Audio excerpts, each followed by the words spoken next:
Paga mesatare në sektorin financiar në fund të vitit 2024 arriti në 163.000 lekë. E ndjekur nga sektori informacion komunikacion ku paga mesatare arriti në 120.000 lekë në muaj bruto.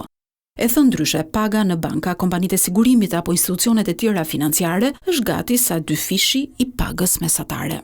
Të dy këto sektor po udhëheqin në rritjen e pagave në tregun e punës, duke bërë që ato të jenë të vetmit që ofrojnë të ardhura për një jetesë dinjitoze. Për ekspertët, dy janë arsyet pse këto sektor ofrojnë pagesa të tilla.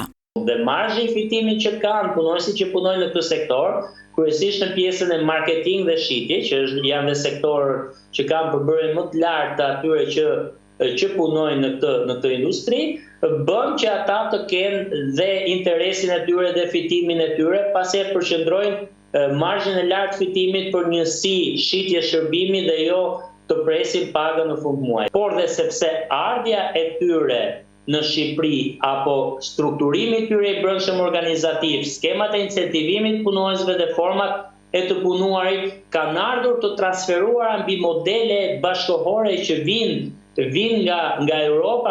Sektori i tretë që po ofron paga konkurruese është administrata publike. Sipas statistikave, paga mesatare arriti në 100.000 lekë në muaj bruto, ndërkohë privati mbetet ende me ritme të ngadalta në rritjen e pagave. Unë mendoj që në Shqipëri ka një diferencë mes pagave në publik, të cilat po rriten, dhe pagave në privat. Reflektimi i rritjes nuk po vjen ashtu si dhe pritet. Nuk e kam fjalën këtu për ato sipërmarrje që nuk kanë mundësi financiare për përballuar një rritje pagash për punonësit, por ka fjalën për ato sipërmarrje që nuk heqin dorë pavarësisht sfidave, pavarësisht mungesës forcës punëtore në vend, nuk heqin dorë nga marzhi i fitimit i këtu e para 10 apo 20 viteve të shkuara. Në fund të vitit 2024, paga mesatare bruto në privat arriti 76.000 lekë në muaj, por kjo shifër merret me rezerva për shkak të informalitetit në tregun e punës.